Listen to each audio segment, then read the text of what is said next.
Subscribe करें और bell दबाएं ताकि कोई खबर रह न जाए।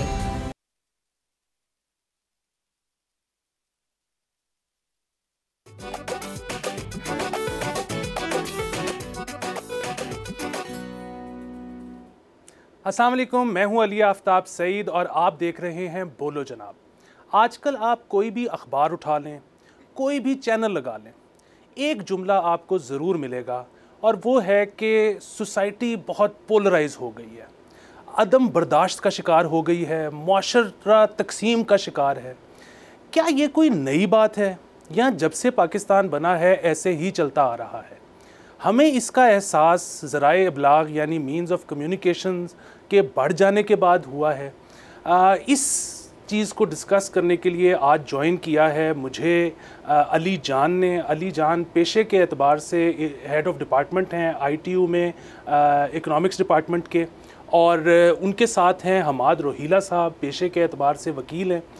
लेकिन इन दोनों को आज मदऊ करने का ज़्यादा बड़ा मकसद ये था कि ये आवाम की पल्स पर इनका हाथ है और ये हमारे माशरती रवैयों से बहुत बखूबी वाकिफ़ हैं। तो आप दोनों का बहुत ज़्यादा शुक्रिया। अली, आपसे शुरू करते हैं और बात ये है कि यहाँ पर हमने बड़ी फरावानी से, बड़े खुले दिल के साथ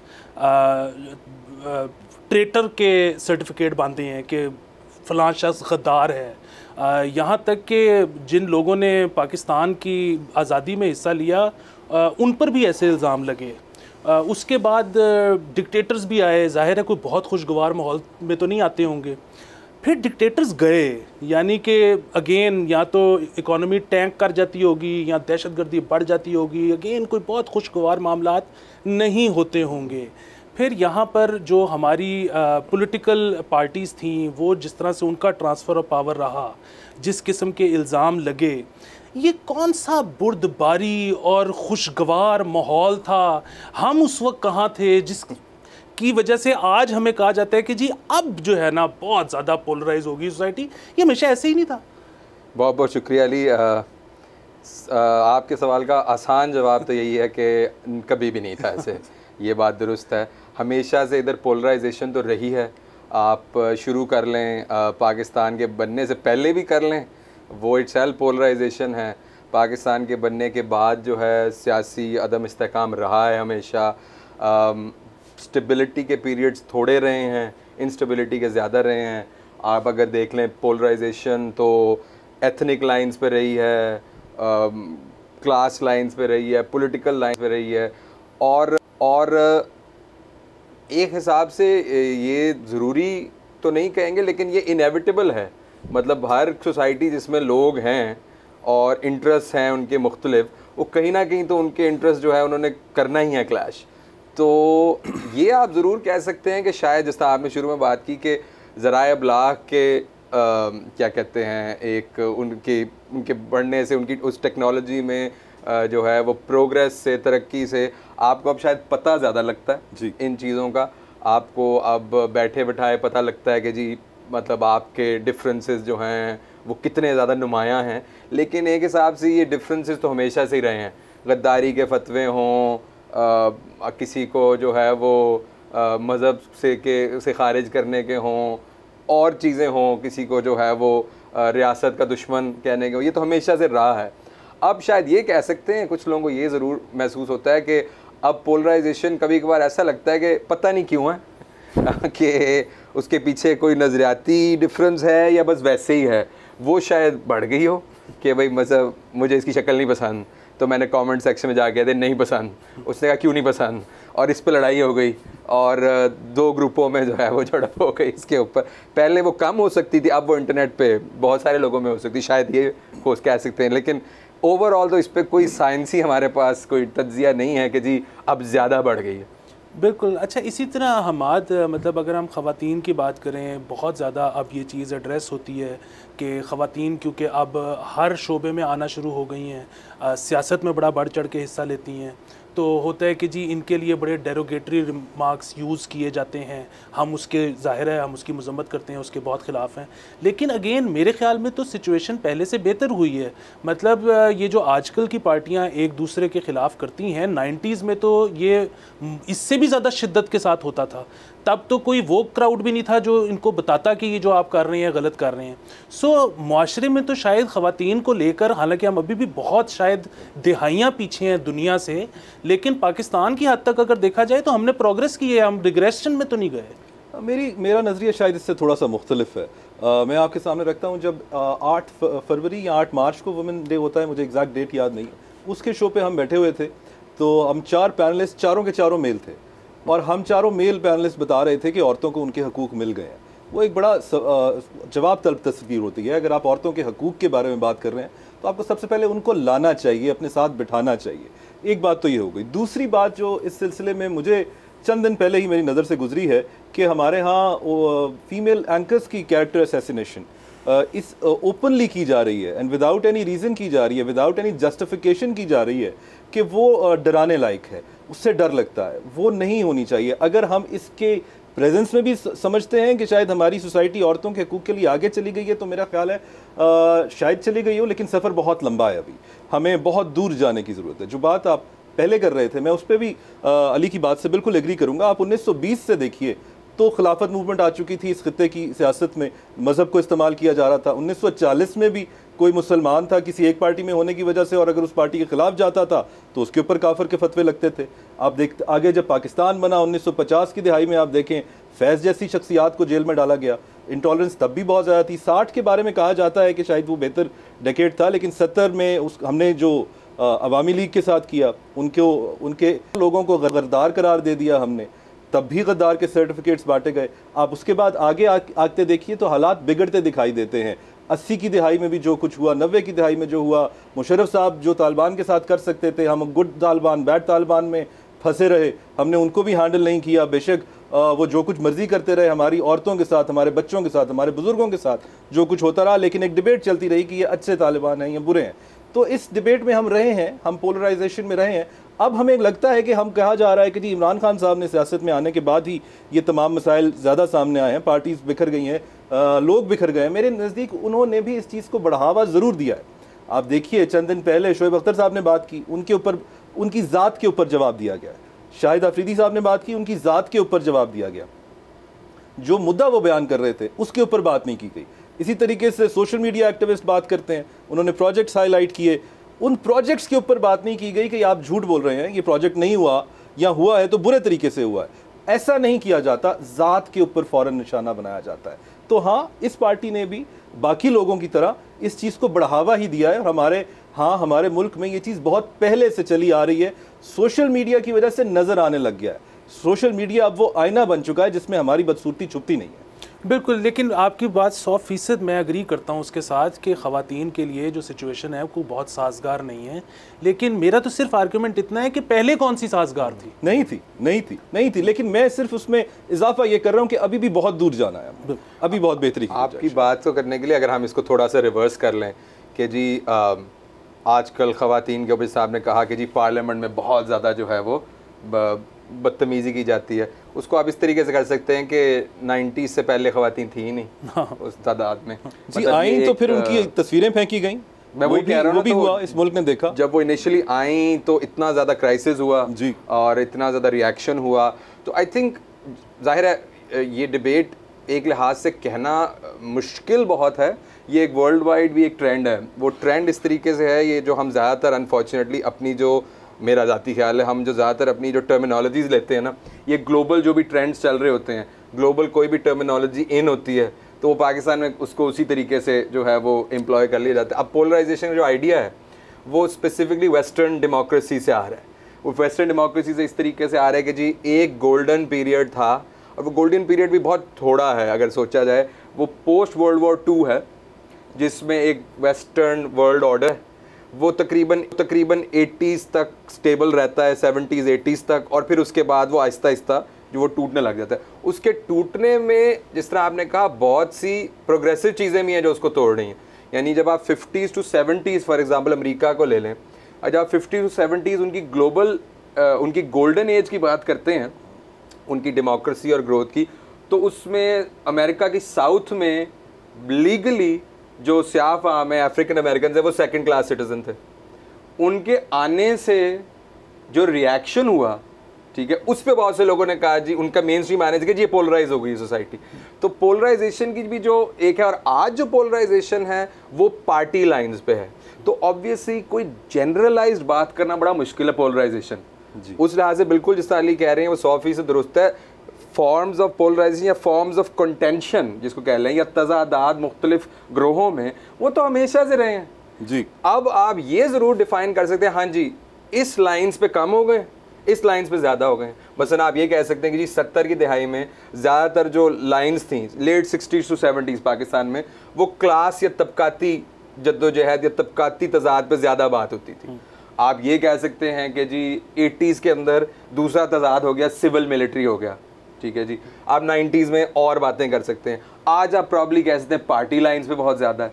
तो आपको डिफाइन करना पड़ेगा, जेनेरिक बात करना बड़ा वो है और उसका कोई फ़ायदा नहीं है कि जी बहुत पोलराइजेशन हो गई।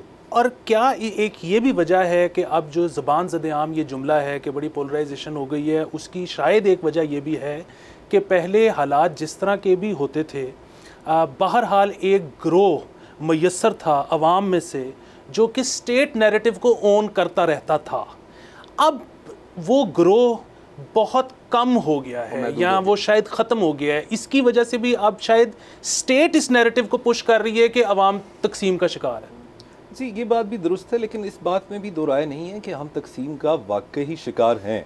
अगर हम ये कहने लग जाएंगे कि जी हम 2024 में तकसीम का शिकार हैं, तो ये कोई बड़ी बात नहीं, क्योंकि मैं 1990 में भी था, 1980 में भी था, 1970 में भी था। हमें इस चीज़ को एक्सेप्ट करना है और इसको रिजॉल्व करना है। ये बिल्कुल ऐसे है कि अगर मैं कहूँ कि साहब आपका तस्मा खुला है, तो आप आगे से कहते हैं तेरा भी तो बटन खुला है। आपको उसको अगर वो आपकी भले की बात है तो आपको उसको एक्सेप्ट करना चाहिए। हम ये, मुझे लगता है कि शायद हम नहीं करते। हम चीज़ों पे बहानेबाजी ज़्यादा करते हैं, हम चीज़ों में बहाने ढूंढते हैं कि आखिर ऐसा क्यों, अगर हो भी गया तो कोई बड़ी बात नहीं, पहले भी था, वेस्टर्न सोसाइटी में भी ऐसा था। लेकिन वेस्टर्न सोसाइटी में भी आप देखिए तो उनके जो थिंकर्स हैं वो 20वीं सदी से इसके बारे में बोलते आ रहे हैं। वो कहते आ रहे हैं कि हमें इनटॉलरेंस को इनटॉलरेट होना चाहिए, इनटॉलरेंस की तरफ भी। और कार्ल पॉपर शायद नाम है उनके एक ऑथर का, उन्होंने अपनी किताब में लिखा है कि अगर इस हद तक हमें इंटॉलरेंट होना चाहिए कि अगर हमें वायलेंस भी करना पड़ता है ऐसी इंटॉलरेंस के खिलाफ, तो हमें कर लेना चाहिए। ये भी एक बहुत एक्सट्रीम पोजीशन है। हम ये भी नहीं कहते कि आपको ऐसा करना चाहिए, लेकिन हमारे थिंकर्स को चाहिए, जो लोग हमारे ओपिनियन मेकर्स हैं, हमें उनको चाहिए कि वो इसके बारे में ज़्यादा से ज़्यादा बात करें और लोगों को समझाएं कि इसके नुकसानात क्या हैं, बजाय इसके कि लोगों को ये बताएं कि कोई बात नहीं, खैर है, आपके दादा भी ऐसे ही थे। अब आगे बढ़ना चाहिए, आगे चलना चाहिए, माशरे को बेहतरी की तरफ लेकर जाना चाहिए। अच्छा अली, लेकिन हम माशरती तकसीम को हमेशा एक नेगेटिव लाइट में ही देखते हैं। इसके मुस्बत असरात भी नहीं पैदा हो सकते?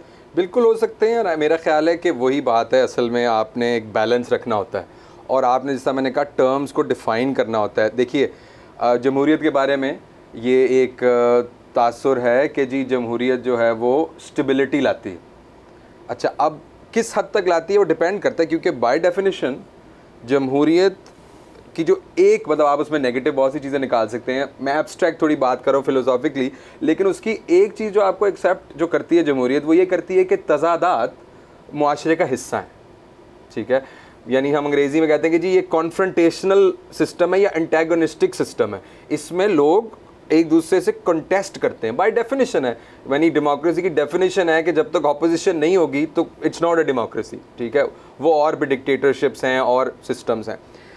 इसके अंदर बहरहाल तजाद तो होना ही है। आपने सिर्फ ये डिफ़ाइन करना है वो तजाद किस हद तक है, वो किन रूल्स के तहत हो रहा है। अगर वो रूल्स के ऊपर कोई एग्रीमेंट है बेसिक, तो इससे बेहतर सिस्टम शायद आप नहीं कर सकती, क्योंकि सोसाइटी में दूसरा अल्टरनेटिव ये है कि तजाद ना हो, जो कि इम्पॉसिबल है, और उससे ज़्यादा जो इम्कानात ये हैं कि तजाद होंगे, उनको कोई आउटलेट नहीं मिलेगा और वो वायलेंट शक्ल इख्तियार करेंगे। तो तजादात बहुत ज़रूरी हैं, क्योंकि तजादात ये एड्रेस कर सिस्टम को ये बताने की कोशिश करते हैं कि जी इधर कुछ आपको ठीक करने की ज़रूरत है, ये लोग जो हैं वो नाराज़ हैं, ये लोग जो हैं उनका ये फ़लाना मसला है। और ये तजाद आपको लोकल लेवल पे पॉलिटिशियन भी बताएगा, जो रोज़ धड़े की सियासत करता है। धड़े पे आपको पता है धड़े का लिटरली मतलब ये है कि कोई दूसरा धड़ा भी है जिसका जो उसके मुखालिफ है। अब जाहिर है वहाँ उनका तजाद है ना, तो वो मुखालिफ है। सिर्फ आपने ये डिफ़ाइन करना है, हाँ वो तजाद यहाँ तक तो नहीं पहुँच गया कि एक दूसरे के गले काट रहे हैं। ये अगर नहीं पहुँच रहा तो तजाद तो इनहेरेंट है सोसाइटी में और बहुत ज़रूरी है, क्योंकि तभी आप कोई बेहतर चीज़ भी बता सकते हैं कि यार ये जिस तरह चीज़ें हो रही हैं ये ठीक नहीं है, आपको इससे बेहतर तरीके से जाना चाहिए। क्योंकि वो फिर सुकून तो कब्र में ही है, जो कहते हैं कि जी जो फुल सुकून है वो तो कब्र में ही होता है, उसके अलावा तो नहीं। सोसाइटी में जहाँ डायनेमिज्म है, ज़िंदगी है, वहाँ तजाद भी है। सिंपल बात। बिल्कुल ठीक है। बड़ी शख्सियत भी के अंदर भी तजाद पाया जाएगा, डेमोक्रेसी के अंदर भी तजाद पाया जाएगा, अच्छी सोसाइटी के अंदर भी तजाद पाया जाएगा। इस पर मज़ीद बात करेंगे ब्रेक के बाद।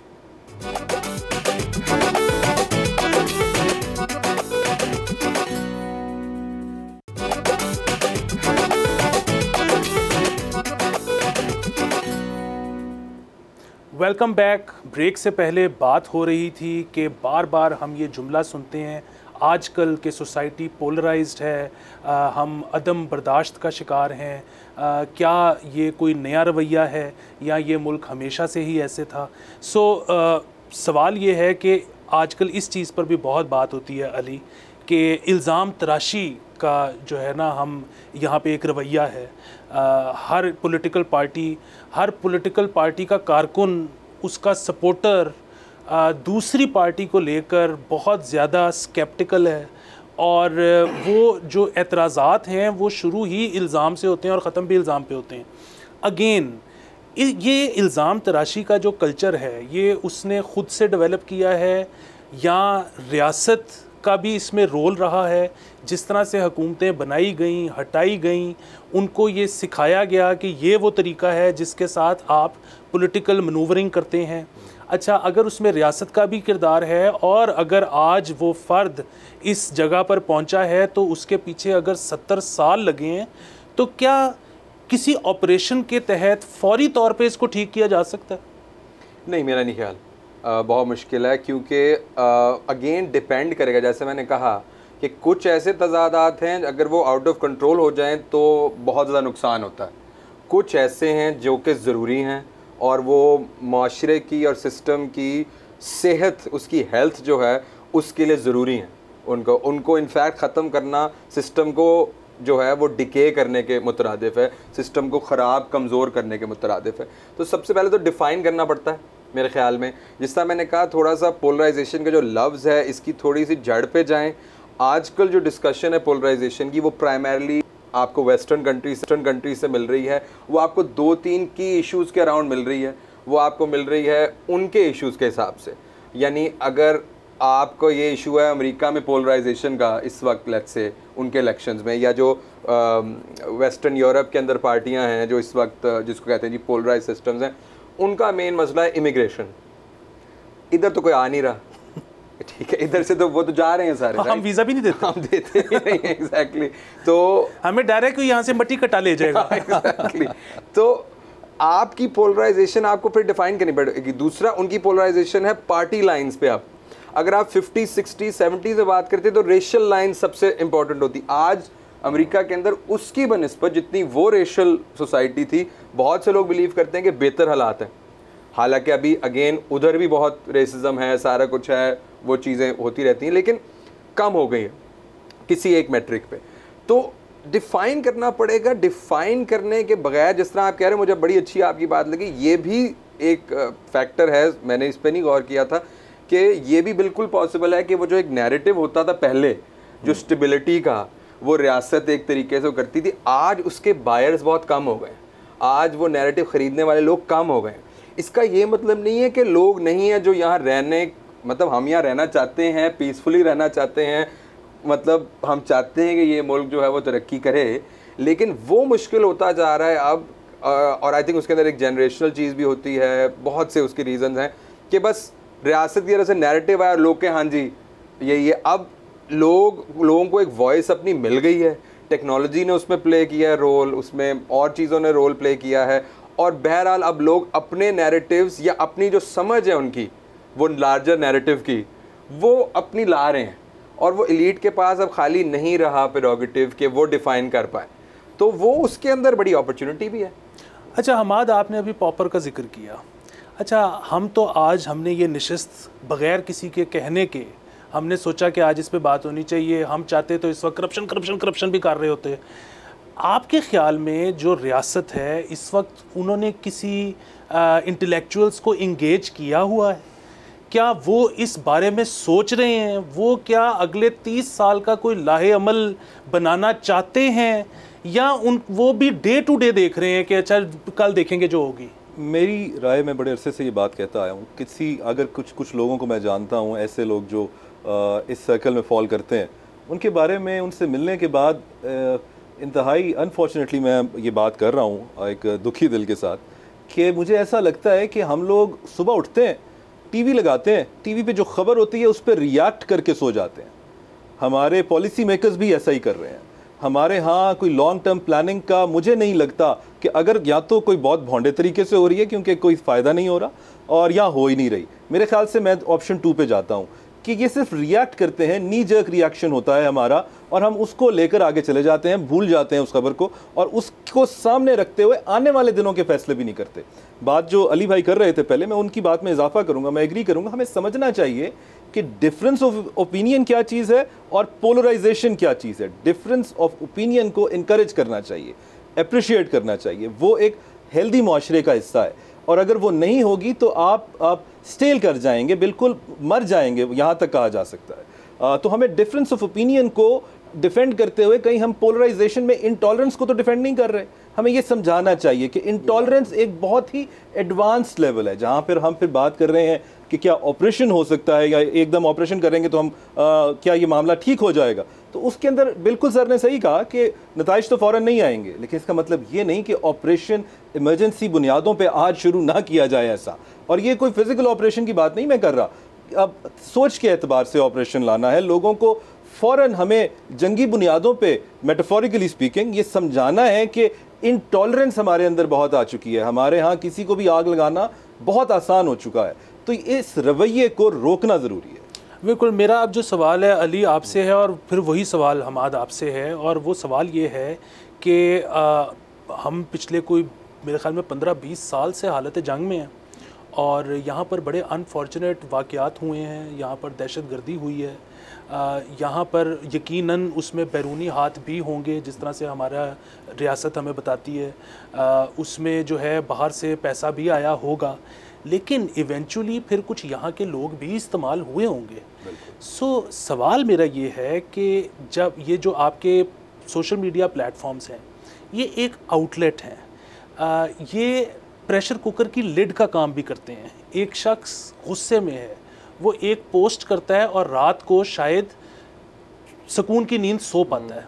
अगर आपने उनसे ये छीन लिए, अगर उनके इजहार पर पाबंदी लगाई, तो क्या उसके बाद खुदा न खास्ता उन लोगों का ऐसी चीज़ों में इस्तेमाल होना ये बढ़ सकता है, या वैसे भी उनके अंदर जिस तरह से आपने कहा कि मुतशद्दिद ख़यालात ज़्यादा पैदा होने शुरू हो जाएंगे अगर हमने उनसे मीन्स ऑफ एक्सप्रेशन छीन लिए? बिल्कुल, मेरे ख़्याल में ये तो, और देखिए जो भी बात की थी बहुत आई थिंक वो इंटरेस्टिंग बात है। और ये कोई भी चीज़ जो है, कोई भी आज़ादी जो है वो एक रिस्पॉन्सिबिलिटी के साथ आती है और ज़िम्मेदारी के साथ आती है, और साथ ही साथ एक डेंजर उसमें इनहेरेंट होता है। मैं मतलब इसमें कोई वो नहीं मैं बात कर रहा, ये बहुत से लोग जानते भी हैं कि जो फैशिस्ट हुकूमतें थीं, जर्मन आप उठा कर लें और इटली कर लें, ख़ासतौर पे जर्मनी की आप कर लें, वो सबसे उन मुल्कों की, जर्मनी की तारीख़ की पहली कॉन्स्टिट्यूशनल डेमोक्रेसी जिसको वाइमार रिपब्लिक कहते हैं, जो पहली जंग अज़ीम के बाद बनी, जो कि उस ज़माने में दुनिया का सबसे एडवांस्ड कॉन्स्टिट्यूशन था, सबसे एडवांस, सबसे ज़्यादा वो जो है वो आज़ादियाँ दे रहा था, सब कुछ कह रहा था। उसके अंदर एक खौफनाक फैशिस्ट मूवमेंट पनपी जिसने वो आज़ादियाँ यूज़ की ये कह के कि भाई हमारा हक है। इसका क्या ये मतलब है कि वो नहीं होनी चाहिए थी? बहुत से लोगों का जो क़दामत पसंद है उनका ये कि जी इसका तो यही मतलब है कि होनी ही नहीं चाहिए। लेकिन अगर जो हालात थे आप ये भी ना करते शायद इससे भी बुरा होता, ठीक है। और वायलेंस बहरहाल जो है वो किसी चीज़ का उस तरह से हल नहीं, अनलेस अगला बंदा इतना वायलेंट हो जो इवेंचुअली। लेकिन पॉइंट बीइंग के ये डेंजर हमेशा होता है। आप अगर बीजेपी की ट्रैजेक्टरी देखें इंडिया के अंदर, उन्होंने उस डेमोक्रेसी के अंदर ही अपनी जगह बनाई है और बहुत सी उन्होंने यूज़ भी किया है जो वो मेन स्ट्रीम इंडिया में आज़ादी है इजहार राय की, वो यूज़ करके अपना फैशिस्ट प्रोपेगेंडा किया। ठीक है, तो ये तो होता है, ये इनहेरेंट है, लेकिन इसका ये मतलब नहीं है कि आप वो आउटलेट सबके लिए बंद कर देते। जैसा आपने कहा, लोगों के पास बहुत ज़्यादा तफरीह के नहीं है मौके, अब आप कोई बहुत ज़्यादा उनको जो है आउटलेट्स और नहीं दे पा रहे। हमारी एलीट अनफॉर्चुनेटली, एक ये मैं बात कह रहा हूँ बहुत दुखी दिल से, कि हमारी एलीट सिर्फ़ और सिर्फ अब एक पॉलिटिकल एलीट रह गई है। उसका कल्चरल हेजिमनी या उसकी कल्चरल कोई लोग सुनते भी नहीं उसकी बात। ठीक है, जो कि बड़ी ख़तरनाक चीज़ है। विच देन मीन्स कि सोसाइटी के अंदर जिसका अपने अपना जो है पॉइंट ऑफ व्यू वही राइज है, वहाँ उसको आप दबा नहीं सकते। उसके लिए एक अच्छा तरीका है कि यार मेरा एक ओपिनियन है, ये मैं उसको डालता हूँ, ठीक है, ट्विटर पे या किसी और चीज़ पे, इमीडिएटली मुझे जो है उस पर कुछ रिस्पॉन्स मिलता है, मुझसे 50 लोग एग्री कर जाते हैं और मैं खुश हो जाता हूँ और थोड़े से मेरे जो है वो कम हो जाती है। बल्कि हम तो सिर्फ इसको पॉलिटिक्स की हद तक देख रहे हैं। मज़े की बात ये है, मैं भी इंटरेक्ट करता हूँ यंग लोगों के साथ बहुत ज़्यादा, मैं यूनिवर्सिटी में पढ़ाता हूँ। बहुत से लोग हैं वो तो पॉलिटिक्स में इंटरेस्टेड भी नहीं है। उनके लिए टिकटॉक, ये सारी चीज़ें जो हैं, अगर आप कभी टिकटॉक का देखें, उस पर तो नीचे कोई गालम गलोच भी नहीं हो रहा होता। मतलब बड़ी मज़ेदार बात है, लोग अपनी वीडियोस कर रहे होते हैं, ख़वातीन कर रही होती हैं, बंदे कर रहे होते हैं, और नीचे वो कमेंट्स आ रहे थे, जी well done, very nice dear, ये वो वगैरह, वो बड़े खुश होते हैं। सो प्रॉब्लम क्या है इसमें? मतलब ठीक है, आपको वो पसंद नहीं आता स्टाइल, आपको अगर कोई आप में एलिटिज़म है तो आपको तो वो यार ये इतना अच्छा नहीं लगता, ओके फ़ाइन, ना देखो। ठीक है, बंद करने का क्या पॉइंट है?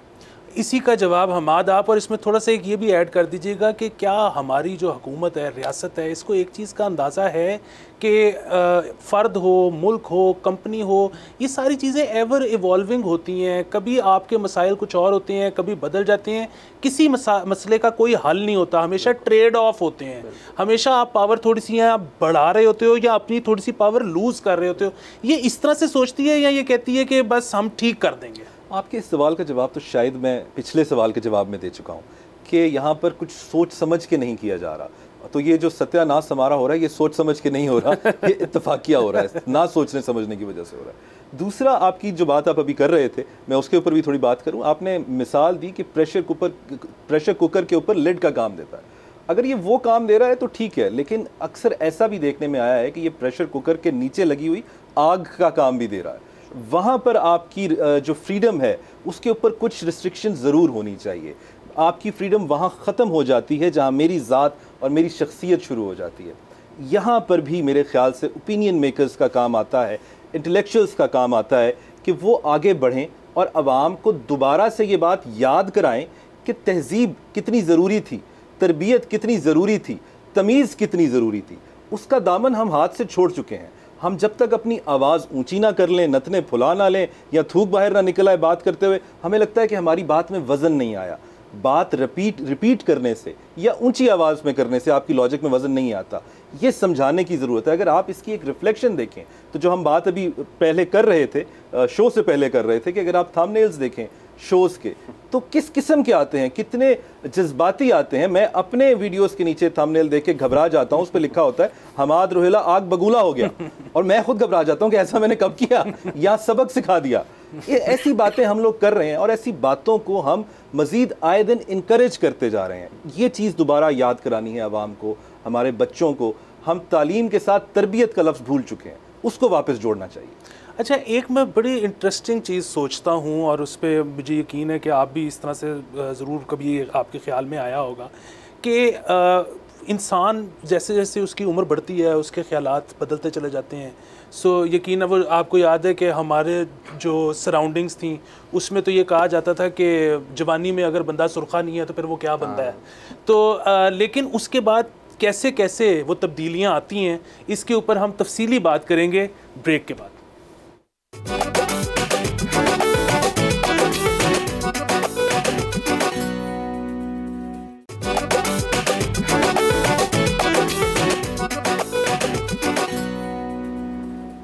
Welcome back. हम ब्रेक से पहले बात कर रहे थे कि इंसानी ज़िंदगी में उम्र के साथ साथ कैसे तब्दीलियां आती हैं। जब इंसान नौजवान होता है तो वो शायद मुल्क बदलना चाहता है, मुल्क को ठीक करना चाहता है। जैसे जैसे वो थोड़ा सा उसकी उम्र बढ़नी शुरू होती है, वो ज़रा प्रैग्मेटिक होना शुरू होता है। तो पहले हम देखते थे कि बहुत सारे लोग एपॉलिटिकल हो जाते थे, इनडिफरेंट हो जाते थे कि हमें अब फ़र्क नहीं पड़ता कि मुल्क कैसा है, हमने अपना कमाना है, खाना है और अपनी बाकी की ज़िंदगी गुजारनी है। अब उसमें एक तीसरा एंगल भी आया है और वो मैं एंगल देख रहा हूँ कि लोग अब शायद रियासत से और मुल्क से इंतकाम लेना चाहते हैं। और वो इंतकाम इस बुनियाद पे लेना चाहते हैं कि जी जो हमारी नौजवानी थी, जो हमारा बचपन था, वो ज़ाया हो गया। क्योंकि वो जब देखते हैं अब यहाँ पर बड़ी अक्सर बात होती है कि यहाँ पर जो सेंसरशिप की बात की जाती है वो इसलिए की जाती है कि हुकूमत या रियासत को ये मसला है कि उसके ख़िलाफ़ बात ना हो।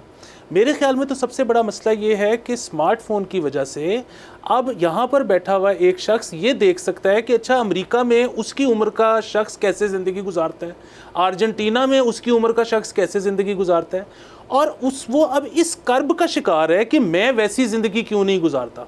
मतलब आज से कुछ साल पहले तक पाकिस्तान में तो टैक्स देने वाले चंद ही लोग हैं या फाइल करने वाले, लेकिन सबको ये पता था कि जी टैक्स देना चाहिए और हम नहीं देते, गलत काम करते हैं। अब एक ये तासुर भी आना शुरू हो गया है कि जी टैक्स के बदले में तो सर्विस डिलीवरी मिलती है, तो मैं तो बाय प्रिंसिपल टैक्स नहीं देता। ये जो एक चीज़, अब फिर वही बात है कि इसका एक मुस्बत पहलू भी है कि लोग अवेयर हो रहे हैं और इसका एक मनफी पहलू भी है कि इंतकामी जज्बात पैदा हो रहे हैं। तो हमाद इसको कैसे एड्रेस करना चाहिए? आपने जब बात जैसे सवाल शुरू किया तो मेरे जहन में एक मिसरा आ गया था। वो कुछ यूँ था कि फितूर होता है हर उम्र में जुदा जुदा, खिलौने, पैसा, इश्क और फिर खुदा खुदा। तो ये तो हर उम्र में इंसान की प्रेफरेंस बदलती रहती है और बदलती रहनी चाहिए। शुरू में जैसा आपने कहा कि जब आप जवान होते हैं तो दुनिया को बदलते हैं, फिर जब आपको अकल आती है आप ख़ुद को बदलते हैं। तो हमें ख़ुद को बदलने के ऊपर ज़रूर बात करनी चाहिए। हमें अपनी ज़ात से शुरू करना चाहिए। हमें ये समझाना चाहिए कि आपकी सबसे बड़ी ज़िम्मेदारी आप ख़ुद हैं। आपके सबसे बड़े फ़राइज़ आपके अपनी तरफ हैं। आप अगर अपने फ़राइज़ ही नहीं सर अंजाम दे रहे, अगर आप ख़ुद से ही झूठ बोल रहे हैं, तो आप किसी और को, अपने माँ बाप को, अपने बीवी बच्चों को, अपने बहन भाइयों को, अपने मुल्क के लोगों को, शहर के लोगों को, किसी को भी हेल्प नहीं कर सकते, उसकी ज़िंदगी में कोई वैल्यू ऐड नहीं कर सकते। तो ये चीज़ हमें सबसे पहले अपने घर से शुरू करनी चाहिए। और दूसरी बात आपकी बिल्कुल ठीक है, कहा जाता है इग्नोरेंस इज़ अ ब्लेस। तो जब हमें पता चलता है हमारे हकूक़ क्या हैं और हमारे साथ क्या हक तलफियाँ हुई हैं, तो उसका एक रिएक्शन तो आता है। और मैं उसको इंटॉलरेंस नहीं कहूँगा, मैं उसको डिफरेंस ऑफ ओपिनियन कहूँगा।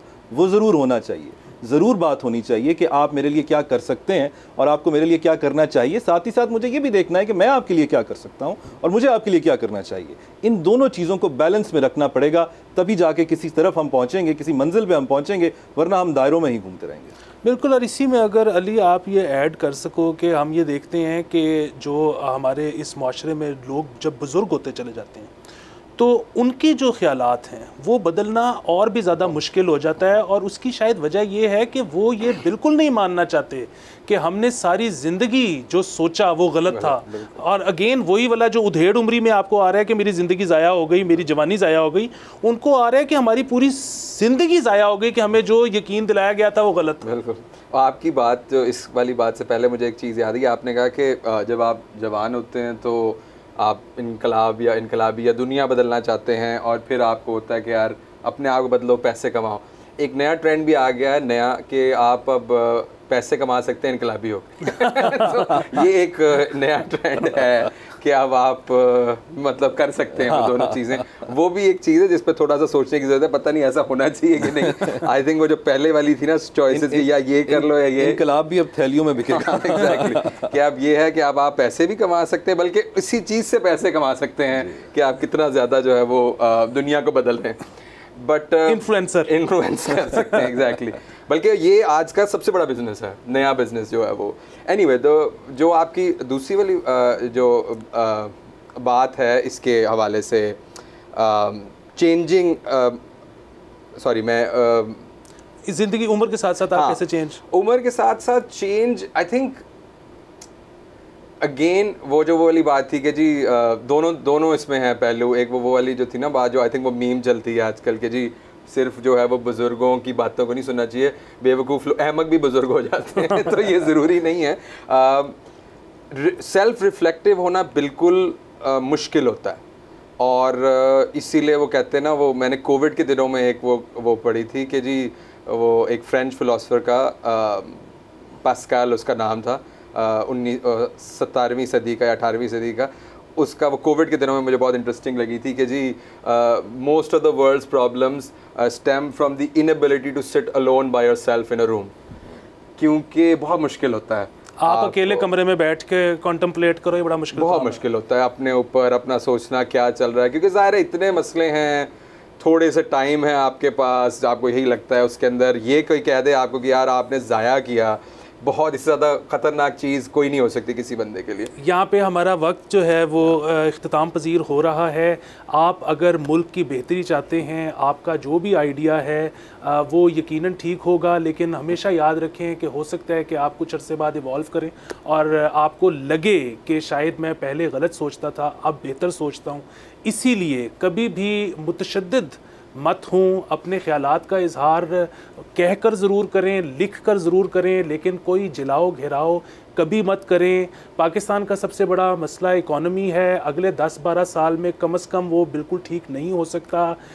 अगर आप जवान हैं तो हो सकता है आपको अपने बेहतर रोज़गार के लिए बाहर जाना पड़े, यहाँ पर अपने ऊपर FIR होने से बचाएं, उसके बाद आपको वीज़े नहीं मिलेंगे। हमेशा याद रखें, आपके लिए सबसे पहले आप हैं, आपकी फैमिली है, उसके बाद कुछ और है। अपना बहुत ज़्यादा ख्याल रखें। कल इंशाल्लाह फिर मुलाकात होगी। खुदा हाफिज़।